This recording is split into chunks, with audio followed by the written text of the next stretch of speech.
আন্তর্জাতিক নিষেধাজ্ঞা থাকা সত্ত্বেও ইরান গত কয়েক দশকে নিজেদের প্রতিরক্ষা শিল্পকে উল্লেখযোগ্যভাবে শক্তিশালী করেছে।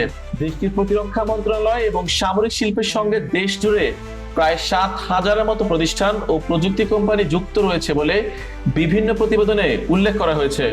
এই বিস্তৃত নেটওয়ার্কের মাধ্যমে ক্ষেপণাস্ত্র, ড্রোন, রাডার, সামরিক যান এবং বিভিন্ন ধরনের প্রতিরক্ষা প্রযুক্তি তৈরি করা হয়। বিশেষ করে ড্রোন প্রযুক্তিতে ইরান উল্লেখযোগ্যভাবে সাফল্য অর্জন করেছে। শাহেদ 136 এবং মোহাজের 6 এর মতো ড্রোন ইতিমধ্যেই আন্তর্জাতিক সামরিক বিশ্লেষণে আলোচিত। বিশ্লেষকদের মতে ইরান বর্তমানে বৃহৎ পরিসরে ড্রোন উৎপাদনের সক্ষমতা অর্জন করেছে এবং মধ্যপ্রাচ্যের বিভিন্ন সংঘাতে এসব ড্রোন গুরুত্বপূর্ণ ভূমিকা পালন করছে।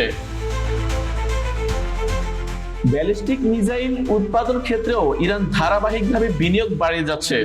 সামরিক সূত্রগুলো বলছে, সাম্প্রতিক হামলায় কিছু উৎপাদন কেন্দ্র ক্ষতিগ্রস্ত হলেও দেশটি প্রতি মাসে কয়েক ডজন নতুন মিসাইল তৈরি করার সক্ষমতা পুনর্গঠন করার চেষ্টা করছে।